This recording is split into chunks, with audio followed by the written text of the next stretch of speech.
Surprise, surprise, it was Meghan Markle. Prince Harry is refusing, it seems, to play along with Meghan Markle's games, and that's proven, especially for me, with this staged Dodgers video that has just been released. It's the interview nobody saw coming. For years, Prince Harry stood by Meghan Markle through every storm. Royal drama, relentless media scrutiny, endless headlines labelling them rebels, victims, or villains depending on the day. He defended her through it all, even when the world seemed against them. When they were at the softball and the kiss cam came on. And a lot of people have commented on this, but I want to comment on the specific technique. But lately the story has taken a shocking turn. Something shifted. Now, in what's being called his most raw and revealing moment yet, Harry has finally opened up about what really went down behind palace walls and what Meghan actually did to him. And trust me, it's darker than anyone imagined. People who know him say this is the first time he's spoken without holding back, and the cracks in their relationship are finally showing. The world has watched Harry's journey from the cheeky, charming prince we once adored to the isolated, weary figure we see today. Yet, as one insider whispered to The Telegraph, he's finally piecing it together. So, I miss the UK. I miss parts of the UK, of course I do. And I think that it's really quite sad that I won't be able to show, my children my homeland. Seeing the manipulation, the control, and the clever rewriting of his story for what it truly was. And for someone who's always put on a brave face, this realization hits harder than anyone expected. Let's rewind a bit. This didn't happen overnight. It all began when Harry showed up at a private wellness summit in California last week, an event meant to highlight men's mental health. Nothing seemed unusual until a journalist asked a question that hit way too close to home. The question was simple. Do you ever feel like you lost yourself in love? Harry paused. His smile faltered. Then came a deep sigh that practically echoed through the auditorium. Yeah, he admitted. There was a time I didn't recognize the man in the mirror anymore. I thought I was finding freedom, but sometimes freedom can look a lot like a cage. A pin could have dropped. Those words, raw, heavy, unfiltered, spread like wildfire online.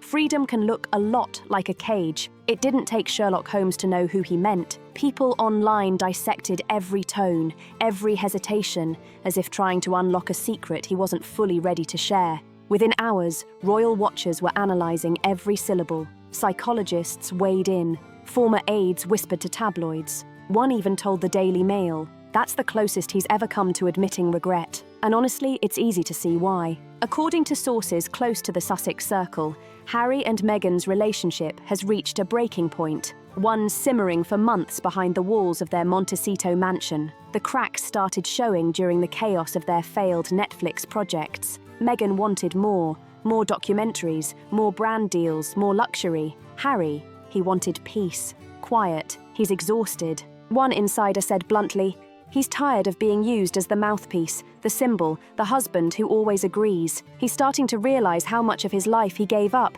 trying to protect someone who might never have wanted saving in the first place. That's the gut punch everyone can feel. For the longest time, Harry believed he was the knight in shining armor, rescuing Meghan from a cruel, outdated institution. But now, slowly, painfully, he's realizing he might have been the one who needed rescuing all along, and this clarity didn't appear overnight. It's crept in moment by moment, especially as Harry watches the world shift around him. His family has moved on.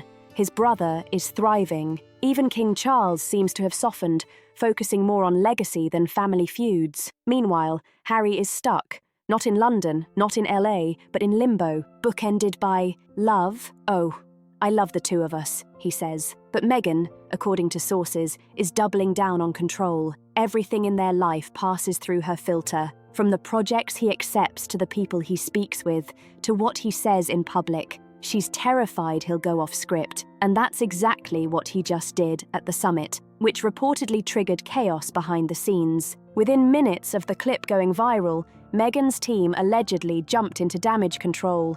PR advisors called, journalists contacted, summit organizers grilled, but the internet had already exploded. People were calling it Harry's slip of truth, And that's exactly what it was, the truth spilling out into the open. And behind the scenes, Meghan was reportedly furious. She confronted him, one insider said, accusing Harry of being careless, of feeding the tabloids. But for the first time in years, he didn't back down. Harry seems to be pushing back, quietly but steadily. When you line it all up, his sudden silence during joint interviews, his solo appearances at charity events, his new quieter, reflective demeanour, it paints a picture of a man starting to break free from an emotional chokehold. But it gets messier. Right after that candid remark, Harry reportedly stayed behind at the summit for a private chat with attendees. And according to witnesses, he dropped another bombshell. When asked about his mental health journey, he said, "Healing means telling the truth even when it hurts people you love." Those words hit hard. For anyone familiar with Harry's story, it sounded like a veiled confession, a man torn between loyalty and liberation. The tabloids pounced instantly. Headlines screamed things like Harry's cryptic confession, hints at marital turmoil, and Prince finally admits pain behind Meghan marriage. But insiders say those headlines weren't exaggerating much at all. Harry's close friends have noticed a massive shift in his attitude. He's withdrawn, reflective, spending more time alone. One former military buddy told The Mirror, he used to be the guy cracking jokes and buying the next round. Now he just stares into his drink. It's like he's somewhere else entirely, and if that wasn't heartbreaking enough, he reportedly told the same friend something truly chilling. "Sometimes I miss being invisible." Imagine that, the prince who traded a palace for privacy, now wishing he could disappear entirely. Here's the bitter truth. Harry's pursuit of freedom became the very thing that trapped him. The luxury deals, the documentaries, the global interviews that were supposed to give him purpose. They've become chains of gold and guilt. And Meghan, she's watching him unravel. But insiders say her focus isn't on fixing the marriage. It's on salvaging the brand. She's terrified. This new, honest Harry could destroy everything they've built. One Hollywood insider warned, if he keeps talking like this, the facade cracks. And once it cracks, it's over. Which begs the question, is this the beginning of the end? Because Harry isn't just revealing emotion, he's revealing truth. Truth about control, about identity, about the cost of love tangled up in fame. And the most haunting part, he's doing it publicly. Every word feels like a man testing the waters, daring to speak without permission for the first time in years. And judging by Meghan's reaction, the damage control, the panicked phone calls, the tense silence from Montecito, it's clear this is one truth bomb that can't be contained. Once Harry started speaking, he couldn't stop. And what he said next, that's when everything broke open. If his quiet confession at the wellness summit sent tremors through Montecito, Meghan's reaction turned those tremors into a full-blown earthquake. The clip started trending instantly, millions of views in just a few hours. Insiders say Meghan went into meltdown mode, phones ringing off the hook, PR advisors scrambling to contain the fallout. Her private assistant reportedly walked into the Montecito mansion to find Meghan pacing barefoot across the marble floors, phone in hand, barking orders. "Get it taken down. I don't care how. Flag it. Call the press team. Do something." But there was no stopping it. Harry's words, "Freedom can look a lot like a cage," had already carved themselves into the internet. No PR spin, no polished joint statement could erase that. For years, Meghan had been the one shaping their narrative. Every headline, every podcast, every camera angle meticulously controlled. But this time, she'd lost her grip on the script, and sources close to the couple say it drove her mad. Meghan confronted Harry the moment he returned home from the summit, and what followed was one of the most explosive arguments they've ever had. She accused him of betrayal, one insider claimed. Meghan told him he made her look manipulative, like some controlling, scheming wife. She said he'd ruined everything they'd worked for. But Harry didn't flinch. For the first time in a long time, he stood his ground. "I didn't ruin anything," he reportedly told her. "I just told the truth." That one sentence, 6 little words, was like lighting a match in a room full of gasoline. Meghan stormed off, slamming the door so hard it rattled the chandelier. But the real explosion wasn't just between them. It was happening online too. Royal watchers tore apart every move, every gesture, every word. Twitter threads, TikTok analyses, YouTube breakdowns, all zeroing in on the same thing. Harry's finally cracking. Even the British press, which he had spent years fighting, smelled blood. Headlines the next morning were merciless. Prince Harry's cryptic confession, trouble in paradise, Sussex fairy tale crumbling. Freedom or regret?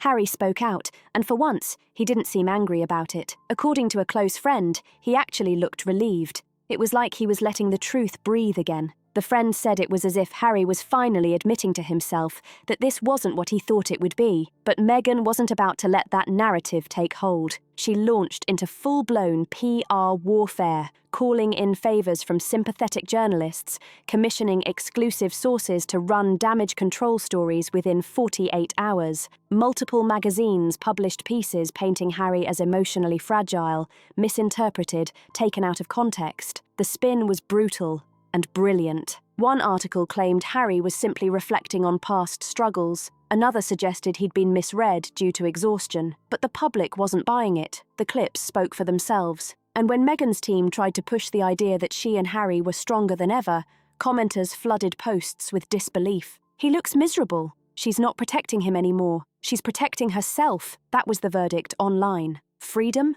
He looked trapped behind closed doors, and things were even worse than anyone realised. Friends say Harry became withdrawn, spending hours alone in the garden or sitting in silence by the fireplace. He reportedly stopped taking calls from some of Meghan's Hollywood contacts, distancing himself from the glamorous circle that once seemed to define their new life. He's starting to realise just how isolated he'd become. One insider said he has no family to turn to, no old friends left, and for years, the only voice in his ear was hers. That realization hit him like a tidal wave. Once the illusion cracks, once you start questioning what's real, you can't unsee it. According to multiple sources, Harry began quietly reaching out to people from his past.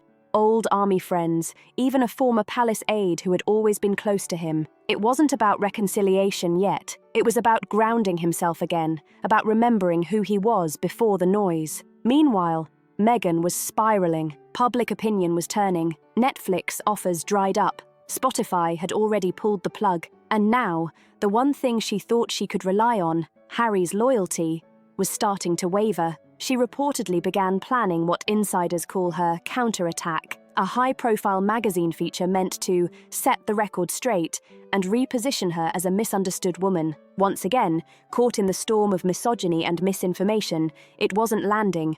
Hollywood wasn't rushing to her defense. This time, even former allies, fashion editors, talk show hosts, A-list friends kept their distance. The tide was shifting. The sympathy that once shielded Meghan like armor had turned into silence. And in that silence, she started to unravel. One staff member reportedly overheard her on a late-night call, voice cracking. "I gave up everything for him. Everything.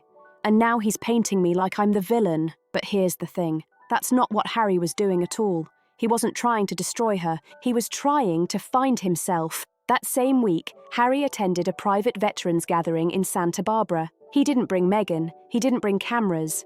Just a quiet event with men and women he'd served alongside. People who knew him before the royal exit, before the documentaries, before the California sun turned his life into an illusion of freedom. Witnesses say Harry looked emotional, even tearful. He told a small group, "You don't realise how lost you are until someone takes the compass away. I thought I was doing the right thing, but somewhere along the line I stopped being me." That moment, that raw admission, spread through the veteran community like wildfire, leaving everyone stunned by the vulnerability of a man who had spent years under a spotlight. And here's where it all comes full circle. Shortly after that, a journalist close to the royals dropped what can only be described as the final truth bomb. They revealed that behind the scenes, Harry had been quietly working with a publisher on a new personal project, one not approved by Meghan. Not a memoir, not a documentary, something raw, something personal, a project reportedly centered on his identity, not theirs. In it, he was exploring how love, loss, and loyalty can twist your sense of self. Those who've seen early excerpts describe it as shockingly honest. This time, he's not telling Meghan's story, he's telling his own, and that, more than anything else, has her terrified. Because when the man she once controlled finally starts speaking for himself, the illusion breaks forever. The brand, the fairy tale, the narrative, it all begins to crumble. and Harry, for the first time in years, seems ready to let it. If you're shocked by what Harry is revealing, don't keep it to yourself. Smash that like button, hit subscribe, share this story, and comment below with your thoughts. The truth is out, and the world is watching.